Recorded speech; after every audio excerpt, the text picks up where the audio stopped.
Hi friends, నేను నాగేష్. మా మా channel fun brothers. First of all ఒక అమ్మాయి ఎక్కువ స్టోరీ కోసం మీకు ఒక చిన్న స్టోరీ చెప్దాం అనుకుంటున్నాను. ఎప్పటి నుంచో నా ఛానల్ ఎప్పుడు ఉమెన్స్ కోసం, ఉమెన్ గ్యాడ్జెట్స్ కోసం కాకుండా ఒక స్ఫూర్తిగా ఒక మోటివేషన్ స్టోరీ మీకు చెప్దామని నేను అనుకుంటున్నాను. ఆ అబ్బాయి పేరు ఉమర్ ఖేర్. ఈ అమ్మాయి చాలా జనరల్గా అమ్మాయి స్టోరీ అంటే పెద్ద ఏముంటుందండి, ఏదో ఉంటుంది ఏముంటుందండి. రాజస్థాన్లో అత్యంత కడుగట్టిన చిన్న గ్రామం, చిన్న పల్లెటూరు. ఆ పల్లెటూరులో పుట్టిన పాప పేరే ఈ ఉమర్ ఖేర్. ఈ అమ్మాయి పుట్టగానే వీళ్ళ నాన్న కటిక పేదరికం అంటే మీరు ఉదాహరణకు గుడారాలు ఎలాంటి చిన్న వేసుకుంటారో దాంట్లో పుట్టిన పాప. వీళ్ళ నాన్న పుట్టగానే ఒక బాబు ఒక పాప. ఈ అమ్మాయి చిన్నది. ఈ అమ్మాయి పుట్టగానే నాన్న ఈ అమ్మాయికి చిన్న ప్రాబ్లం ఏంటంటే ఎముకలు ఇరిగిపోతాయి. మీరు ఎముకల కోసం సెన్సిటివ్స్ కోసం చిన్న వినే ఉంటారు. అనుకోకుండా వస్తుంది ఈ అమ్మాయికి అత్తమాను కాళ్ళు ఇరిగిపోతుంటాయి. ఈ అమ్మాయికి 8 సంవత్సరాలు వచ్చినాయి. 8 సంవత్సరాలు వచ్చేటప్పటికి ఈ అమ్మాయికి 16 సార్లు సర్జరీలు చేశారు.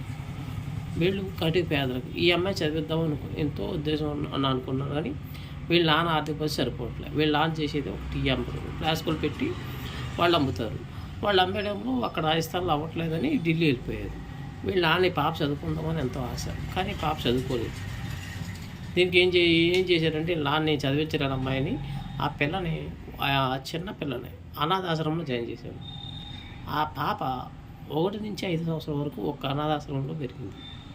5వ సంవత్సరం వరకు కూడా 5వ తరగతి వరకు కూడా అనాథాశ్రమం చదివింది. ఈ 5వ సంవత్సరం అన్నదానం జరిగిన దాకా మళ్ళీ వాళ్ళ నాన్న ఢిల్లీ వచ్చేసారు. అక్కడ వాళ్ళ వ్యాపారాలు వాళ్ళ నాన్న చూసుకుంటా. కానీ ఈ పాప మళ్ళీ చదువుకోవాలని మళ్ళీ చూస్తే మళ్ళీ అక్కడ కూడా ఒక అనాథాశ్రమం 8వ తరగతి వరకు వేశారు. 8వ తరగతి వేసినప్పుడు ఈ పాప 8వ తరగతి చదువుకున్నాక ఈ పాప ఆ నాన్న ఇంకా నా వల్ల కాదమ్మా, నేను చదివించలేను అని ఒక టైలర్ మిషన్ కొన్నాడు. ఆ మిషను ఎంతవరకు అంటే ఆ టైర్లు కుట్టుకోమంటే అబ్బాయి నా వల్ల కాదు నాన్న అది అండి. ఆ అమ్మాయి 8వ తరగతి అంటే 13 సంవత్సరాల నుంచి ఆమె బయటకు వచ్చేసింది.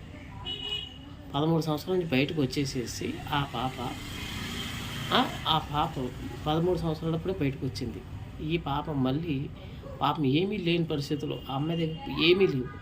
13 సంవత్సరాలు ఒక ఫ్రెండ్ ఉంటే అదే మురికివాడ, ఢిల్లీలో ఉండే ఒక మురికివాడ. మీకు కావాలితే నేను పార్ట్ 2 చేస్తాను. మీకు ఇంట్రెస్ట్ ఉంటే చెప్పండి, లేదంటే లేదు. Thank you.